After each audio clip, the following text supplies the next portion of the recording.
Hey guys, thanks for tuning in again to the Carrot Poker podcast. And this week's episode, we're going to be doing another student interview. So I've got one of my oldest students, I guess you could say, Petulie, who also happens to be my girlfriend, but we're going to kind of forget about that and treat her just like one of the guys, I guess, one of the normal students for the duration of this podcast. How's it going, Petulie? Yeah, not too bad, thanks. Glad to be on the show. It's nice to have you on the show. You've heard it being recorded from the living room many times, and now you're in the actual studio, the office room, taking part on the show. Wow, I feel honoured. Yeah, totally. So I'm going to do a few sections with you today. We're going to start off just by introducing you and talking about your poker journey so far. And then after that, in section 2, I want to actually give you a hard time about being the minority in poker and make you tell me why there are so few girls in poker and sort of give your perspective as one of the 1% of the online poker community, being the female gender.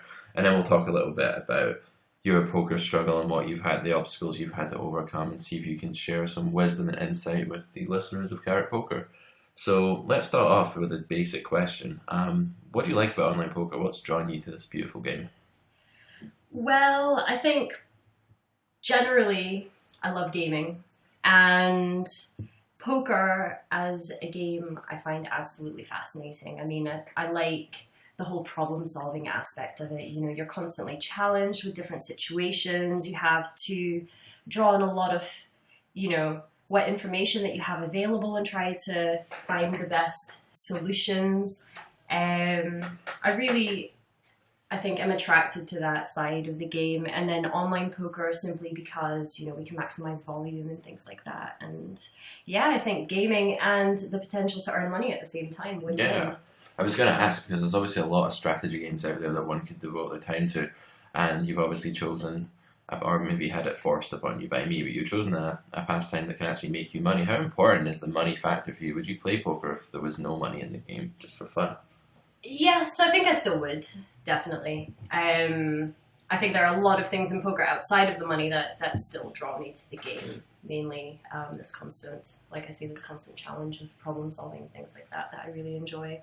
Excellent, yeah. And that's a kind of important thing, I think, for people who don't know about poker. I wrote this article on my website, carrotcorner.com, that was the 10 most commonly asked outsiders questions to the game of poker, where if I went to a wedding recently and someone asked me, what do you do? And I say I'm a poker coach, and you always get questions but surely it's all just luck, or something like that. So I think the way you just framed it about it being like a puzzle and a problem-solving exercise that's actually deep and has a lot of complexity to it is a good way to sort of show people that poker is more than just spinning a roulette ball or rolling the dice and placing some bets. It's an extremely deep and challenging game.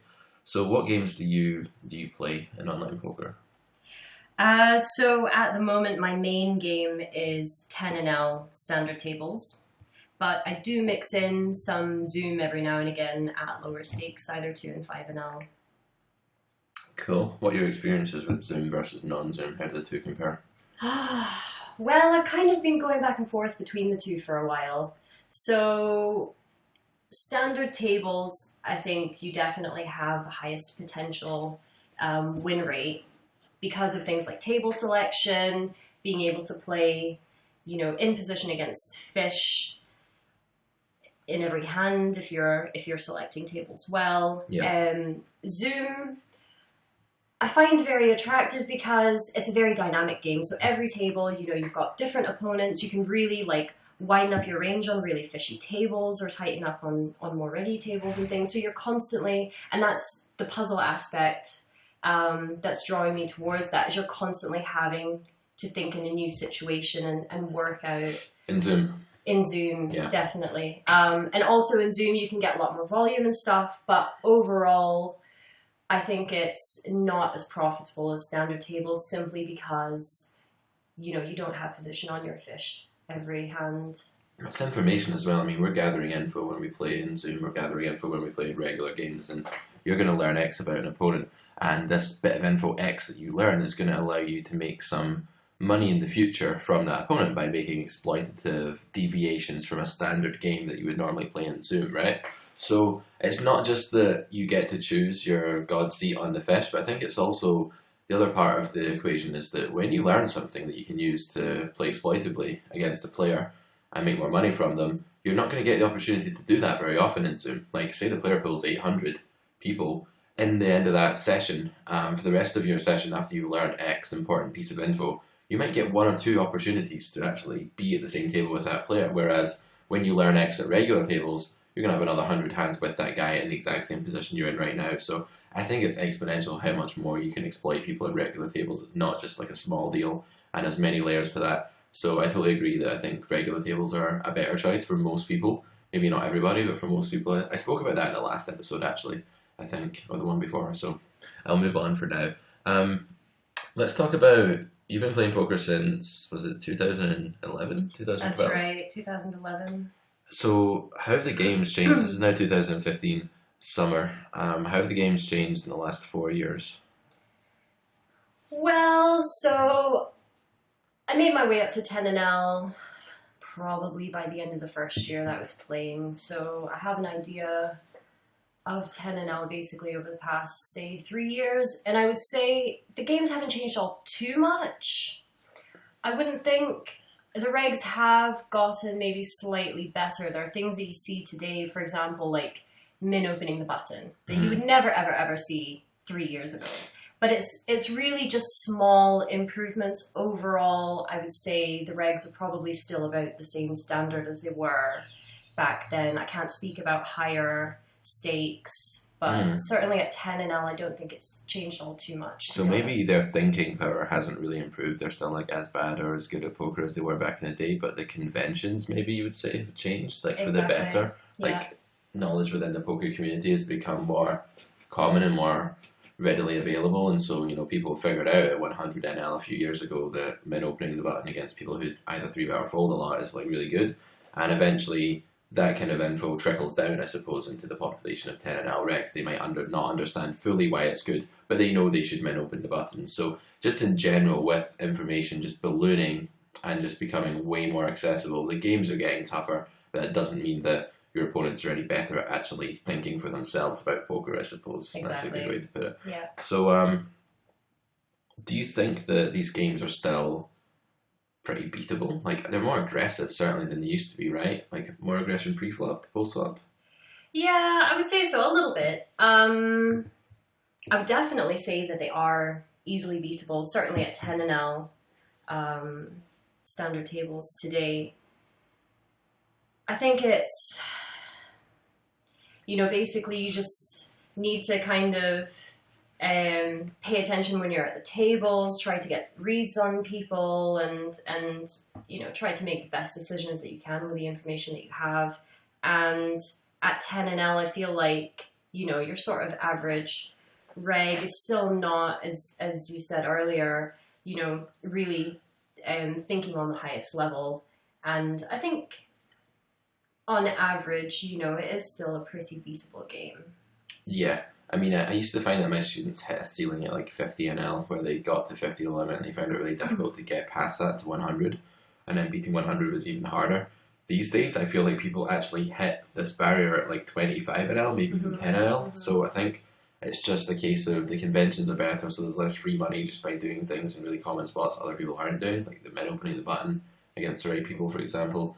And also, like, I think with higher aggression, it just throws people out of their comfort zone a bit more, and you do have to, there's a whole new mental game side of things now where regs are battling aggressively and ferociously, even at the lower stakes. And I think a lot of the times they're not balanced, right? They're very unbalanced, and they're making a lot of errors. Yeah, that's one of the things. So while, you know, maybe kind of the basic things like aggression and so on have maybe gone up a bit through the years, I mean, I still think that people maybe, so ideas are trickling down from higher stakes and so on, but people are still really misapplying these concepts, and it's just a matter of, you know, trying to find out the spots where they are really unbalanced and so on, and take advantage of those. In your experience, can you think of a couple of examples of situations in which the 10NL regs are really unbalanced, or they fail commonly to understand something, or anything like that? What advice could you give to someone? What's the population doing wrong in your experience?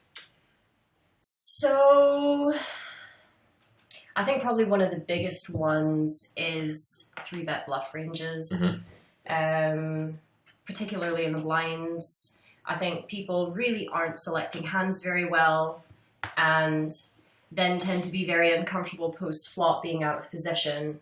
And I think that's a really nice spot, where you can make a fair bit of money by just, calling lots with hands that will dominate their ridiculously wide 3-bet bluffing ranges, and just allow them to spew when you do hit the board. And another place where regs are maybe struggling a little bit is with their checking ranges on flops when they're out of position as well. They're giving up far too much, and they don't really try to think about how to, balance that with like check raising ranges and things. And generally having position on the regs is ideal. Yeah, I totally agree. I've witnessed this in my student sessions as well, like the ones who play 10NL. And, these guys who are just basically 3-betting, they know they should 3-bet more, but they've obviously not watched my series 3-betting 2015 on grinderschool.com and don't exactly know how to construct ranges. And that's why I made that series, because it's such a common leak at these stakes for players to know they should be aggro. And let's take an example. They get dealt like King Jack offsuit in the big blind and the button min opens, and they just 3-bet. And I say, why did you 3-bet there? And they say, because it's a good hand and he's opening wide. And that's how a lot of them think. And I think a lot of the time the thought process stops there. Of course, there's a lot more to it than just how wide your opponent's opening and what your hand is. You need to actually know if you're 3-betting for value or it's a bluff. And you need to know if 3-betting that hand is part of the best strategy. And normally it won't be in that specific example situation, because King Jack does very well against their opening range. It's not a hand you really want to waste as a 3-bet bluff, and it's typically not strong enough to 3-bet for value either. So people tend not to understand things like that. That's a very basic example, but I guess it's like they don't zoom out and see the bigger picture. Like they don't think, okay, if I 3-bet ace-6 off here, what does that do to my overall 3-bet range? They just do it, then suddenly they've got a 22% 3-bet on the HUD, and they're just not playing optimally. So yeah, like you said, we can definitely look to flat more of their 3-bets in position. We can look to tighten our opening range, and another thing we can do is just open smaller against these people who are going to be giving themselves like this ridiculously bad price and bloating the pot with their 3-bets, when we can defend quite wide with a good, relatively good stacked pot ratio for us, with a lot of money behind in position when they have a very weak range that's going to struggle a lot there, like you alluded to. So definitely, and I agree with that check folding thing as well. When people check at 10NL, man, they just check fold all the time. You can bet almost any hand just for protection alone, because they seem to just be check folding the vast majority of the time. Okay, cool. Let's move on. That was some good info on what to do to beat 10NL games, I think. Let's move on to the fact that you're a girl, because let me give you a little anecdote. I've been coaching poker for about 4 or 5 years, and I've had over 100 students, maybe 150. Guess how many of them have been girls, listeners? Like, take a guess. Like, think of a number in your head right now. What do you think? Like 10, 20 maybe? No, 0. 0 of my students. Well, 1. You don't pay me money, you don't count. Start giving me money, I'll include you in that, that'll be fine.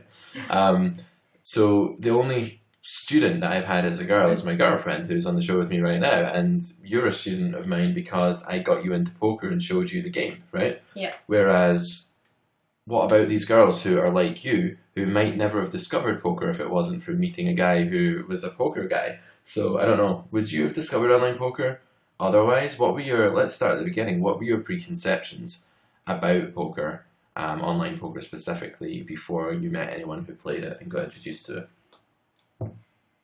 Well, so I'd been kind of aware of poker as a game. I'd seen it on television, like these tourneys where you have the commentators talking about what the players are doing and so on, and what they should do and why.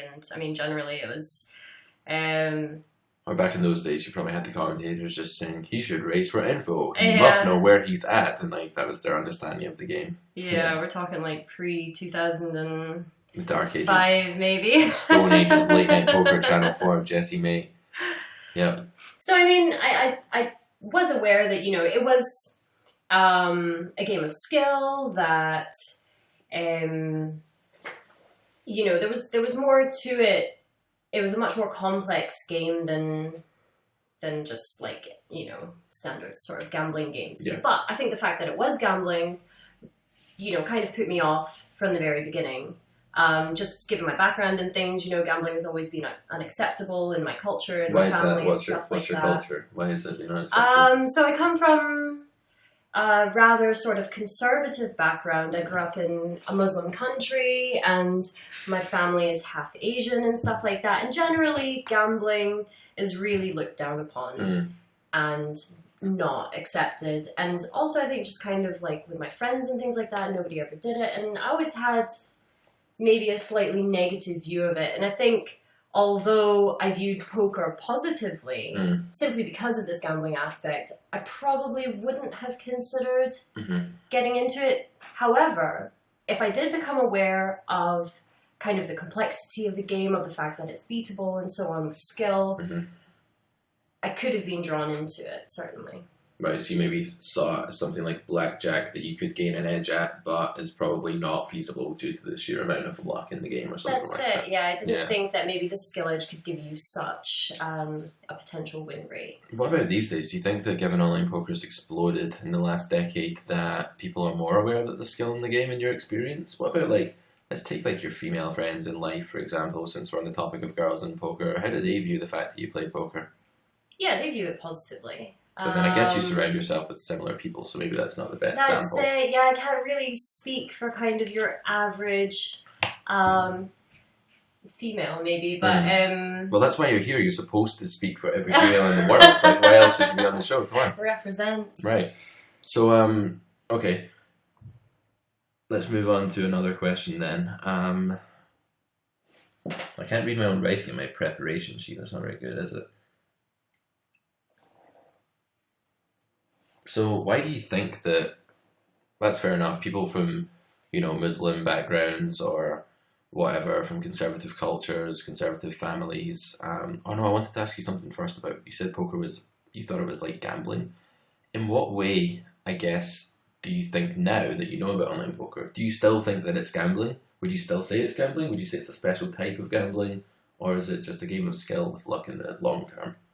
How would you explain to someone who didn't know what poker was if they said, is it gambling? What would you say? Yeah, that's a really good question. So I think at the end of the day, I would say yes, poker is gambling.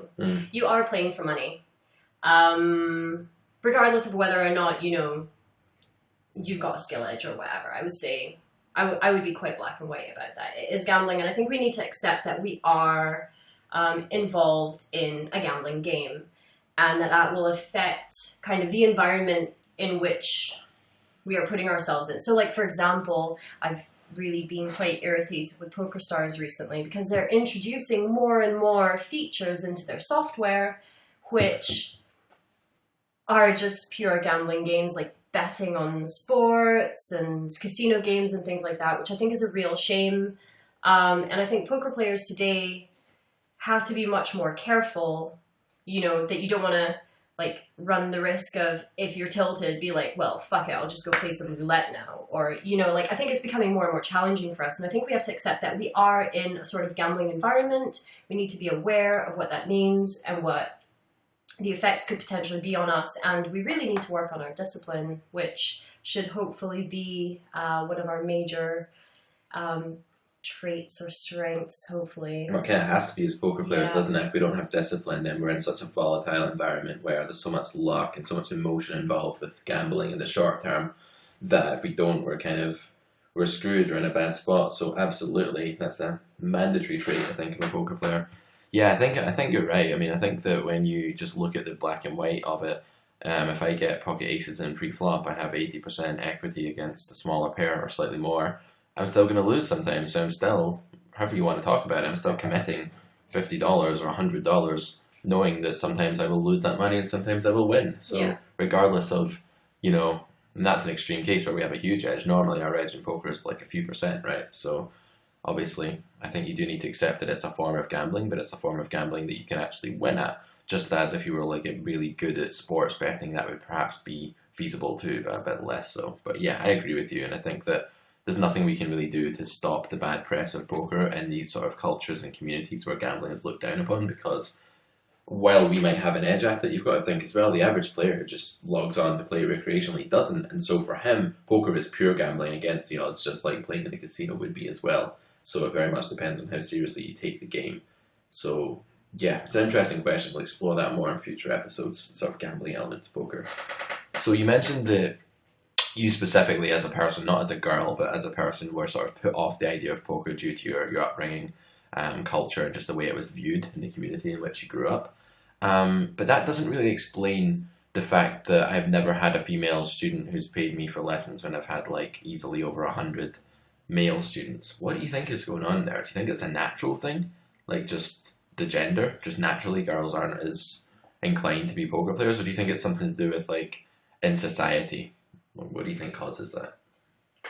Well, I would think that it probably is a general girl thing not to get into poker. Like, I think girls, if you look at all sorts of gaming, really, like online gaming and stuff, I mean, across the board, you know, girls represent really the minority. And I think it's a very male-dominated area, is online gaming. And I think, unfortunately, maybe people don't have the best attitudes in online, like, for example, gaming forums and things like that. And I think girls in particular get a lot of attention because they're a rarity. And then when they do come on, I think that it does happen, you know, that girls kind of get disrespected and things like that online. I mean, there have been big debates in other online games about women and how they're treated and things like that. So, and I've definitely experienced that myself as well. So recently we've been streaming on Twitch, and my very first Twitch session, you know, somebody comes online into my chat room and starts asking to see different parts of my body. So, you know, and that's immediately off-putting. And I think that will scare away a lot of girls. So I think it's both kind of the attitude of the online community as well as just generally, I don't think girls are typically gamers as much as boys are. Okay, so naturally you're not, as a sex, maybe not wired to be so enthusiastic about like logical strategy games as guys are, just naturally perhaps is one side of it. And secondly, you think there's some problems, like sometimes parts of the community aren't so welcoming or encouraging, or they just react stupidly because maybe it's a vicious cycle, because like for some guys, I think this is a big minority that you're describing here, a very small minority rather, that you're describing, that would ask to see different body parts for money on Twitch. I think okay, Twitch is more of a cesspool than like my student group or a paid subscription site or something like that, for sure.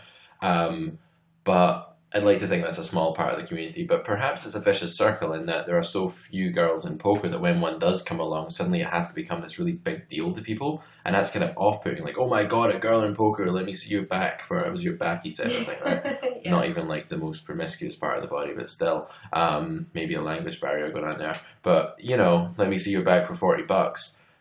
It's not going to help matters, is it, that we do have that minority? So I guess that the male side of the community, or the mainstream side of the community, could do with probably just being a bit more relaxed and normal about it. We're all people after all. It doesn't have to be a big deal that, you know, there's girls in poker. Maybe that would help. I don't know. What could we do you think, to sort of bring more girls into the game? Is there anything that you think we could change, like to publicize the game to females? Well, I think one thing that's going to help, and I was actually going to pick up on your point about maybe girls aren't, you know, so much into logic or strategy games. I would actually disagree with that, because I think puzzle games are really attractive to women in general. Like, for example, things like Candy Crush or whatever, you know. And if they're easily accessible on things like tablets and iPhones and smartphones and stuff like that, you know, I think, because now we're having all these apps on phones and stuff, I think maybe girls could get more into it through that route, whereas like actually sitting at a computer and grinding away at a game is very different, you know, whereas when you can play on the go or like from the comfort of your couch or whatever, I think that'll entice for girls sure more. So girls are, let me just summarize your points: A, lazy, they don't want to get off the couch, and B, have tiny attention spans and can only comprehend strategy in simplified forms like Candy Crush. Well, let's not put down the female community as a whole now.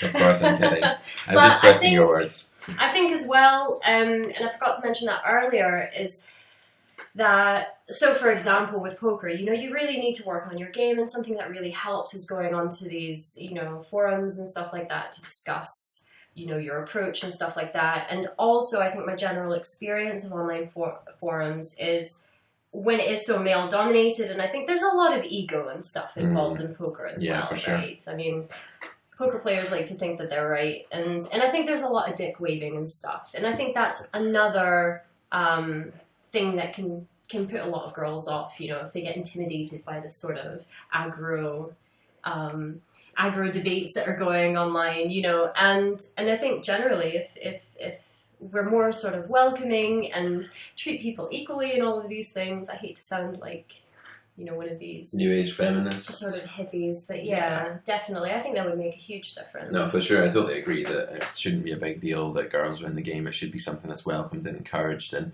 I certainly think that for the most part, when a girl is in a poker forum or something like that, people are extremely friendly and helpful, and for the majority of poker players, myself included, are really excited about the prospect, because we want to see a more equi-gendered poker community. We want to see girls in there just as much as guys, and we don't want it to be this male-dominated zone just because, life is a diverse thing, and you want all the people in the world to get into as much diversity as possible in your community. You don't just want it to be a bunch of nerdy guys sitting there, boasting about their egos. You don't want that. You want diversity and stuff. So whatever we can do to get more girls into the game, certainly the better. I guess at the highest level of celebrity poker, by that I mean like televised poker, you do have like a bunch of girls like sort of repping the way forward. You've got like Liv Bourrine, Victoria Curran or whatnot, and that's kind of good and people can see that, but you don't have that many female representative poker players at the more average grinder level. So maybe that's what we need. We need to get female instructors on training sites. Maybe we need to get more girls, or every girl that's into poker needs to be kind of hunted down and put on a podcast for now, just to publicise it to the rest of them, just so girls feel like it's less of a male-dominated zone and feel less put off about actually getting into it in the first place. Because I know that if I really liked fashion design, I hate fashion, but if I did, it's such a female-dominated zone that I would definitely feel awkward going into a college course. My sister, for example, does beauty therapy, and there's like 40 girls and one guy in her course or something like that. And I can imagine, just from my point of view, if I really did like beauty therapy, I would feel a bit intimidated by that I was the only male in the course, or one of 2 out of 50. So I think it should be a snowball effect, and the more girls we get into poker, the more that should attract, hopefully, in the future. So let's work as a community towards that, certainly, and try and balance out the ratios of girls to guys in this game. Right, let's move on from the fact that you're a girl and treat you again as just a poker player, which is the main thing for our show. Let's talk about your poker struggle. Everyone has obstacles which they need to overcome, and a lot of these are common obstacles. So I always like to ask my students on this show, what obstacles have you encountered and what did you do to overcome them, so that other people going through similar turmoil can benefit and avoid these pitfalls. So give me your top 3 obstacles and what did you do to overcome them? Well, I'd say my number 1 obstacle is simply lack of time.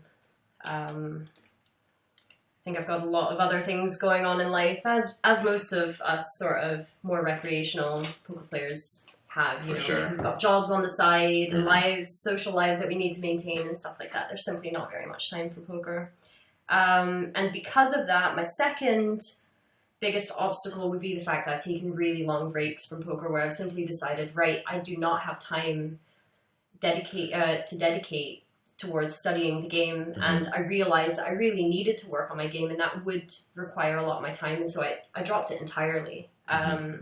And I think because of the long breaks, then I've really struggled when I have come back to the game. For instance, there was a couple of years where I simply just didn't play any poker apart from the odd spin and go or whatever. And getting used to things like using a HUD again, even remembering the basics of when to C-bet and 3-bet and all of these things, I really had to start from the bottom up again. And I'd say my third obstacle, and this is one that I've had from the beginning, and I really blame the teachings of the aggro carrot man, is the fact that I'm a really aggro spaz fish, to be honest. Spaz fish being someone who just like splashes around a lot. Yeah. Okay. Like, I think because you have a more sort of aggressive, exploitative approach. Pulverize them until you can't pulverize them anymore. That's and then it. if you're in doubt, bet. And then if you're in doubt, raise. And then raise some more.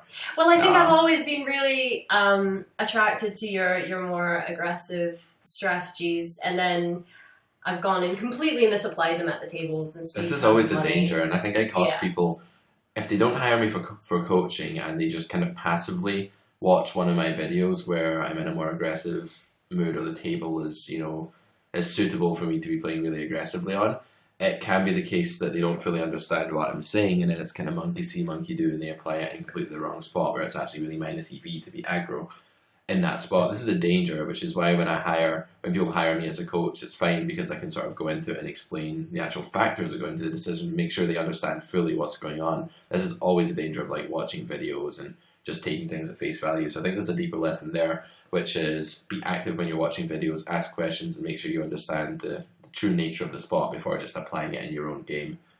Be careful about making huge changes and be very careful of this copycat kind of approach when watching videos and things like that. So those are your three obstacles: your lack of time, the fact that you are taking hiatuses from poker and having to come back, and the sort of aggro-ness that you can control, just spewing too much. So let's take these one by one. What do you advise for someone that doesn't have much time? Like, say, got an average guy who plays poker or girl, and they are like working a full-time job, maybe have a bit of family commitment as well, or other things going on in life. Should they even bother playing online poker? How can you create more time for it, or how can you be more efficient with your poker time? Yeah, well, it's a good question. It's one that I am still working on. But I would say one thing is to be really realistic with the amount of time that you have available, and to really focus that time when you do have it to, kind of make the best out of that time that you have available. So, like, for example, you don't want to just, when you get home at the end of the day, set the poker tables and sort of autopilot as your wind down or whatever. You really want to say, right, okay, this is going to be my time dedicated to poker. Really put your all into it and make sure that you get the most out of that time. And if you don't, I think you run the risk of maybe doing yourself harm in the long term. So I think being realistic about the amount of time that you have, trying to make the best out of that time, and I think as well, decide what's what your priorities are. For example, if you really need to study a lot and work on your game, and you're aware that you have a lot of leaks and stuff like that, then really spend that time studying and not just go and grind just because you want to or whatever. I think really have energy for your poker time as well. Like, don't just come home from work, sit down on the couch and say it's now time to unwind, therefore I play poker and watch a video at the same time. You get very little out of that. Your brain's in wind down mode. You're not going to be learning. You're going to be making loads of mistakes. You're not going to be absorbing the video content. Instead, come home from work, take a break, spend half an hour reading a book or chilling out or having a cup of tea, excuse me, or doing something that's a bit more relaxing, and then make sure you've got energy. Make sure your poker time is switched on time and it's actually full of life and determination rather than just using it to unwind, because you won't really get anywhere if you use poker as your chill out thing. It's not a hobby that's conducive to chilling out. It's a hobby that you need to be really switched on and thinking at a high level for. So definitely agreed. Long breaks, I guess it's similar. When you come back from the game, you just need to set your priorities. What are the most important things, right, for you to actually work on to get your game back up to where it needs to be. Like, if you've forgotten how to c-bet, you might want to deal with that first and make sure you're good at the common spots before you start learning like what your cold 4-bit bluff range should be, addressing like a rare spot or something like that. On the aggro thing, what have you done? Because I know you've been doing pretty well recently at 10NL. You've been winning a lot at a better rate than before, certainly. So what did you do to outside of like getting advice from me or in our student community or whatever? What did you do on your own to sort of rein in the spaz, as you call it? Well, again, that's still a challenge that I'm dealing with. Of course. Little steps. Yeah, well, I would say I've spent a lot of time studying the game while in the time that I've returned to it now, which would be about half a year that I've been taking poker seriously again. I spent a lot of time studying discussing with different people, Mm-hmm. particularly on the Carrot Corner Google Plus group. Mm-hmm. And yeah, that's something that I didn't do so much before, was really review hands and really think about why I'm doing things, Yeah. and what my arguments are. And you know, actually it's really great when you can find a forum where you can have positive, constructive debates with people. And that's exactly what we do, is we debate all of the factors and then, you know, try to come up with our conclusions. And then, of course, the Carrot Man comes on and says, well, you're all wrong. But no, that's not always Usually the case. people are wrong, but not always. Not always. But, you know, I think, yeah, reviewing, working on my game generally has made me a slightly stronger player and more comfortable playing in more spots. I think generally when I was an aggro fish, then I was... you may be defaulting to that just because you're, for lack of a clearer thought process or lack of understanding. Yeah. So I find that working on my game generally has reduced that aspect. Absolutely, yeah. I mean, everyone will have a default way of playing illogically, and that will kick in when they just don't know how to think about the spot for themselves, or they're tired, or they're on tilt. And yours might have been being too aggressive. For someone else, it could be that your default go-to illogical lazy way of playing would be to be too passive and just be like folding too much or something like that. So whatever it is, working on your game and getting a full understanding objectively of the situation will help you override whatever your default tendency of spew is, whether it's folding too much, calling too much, raising too much, whatever.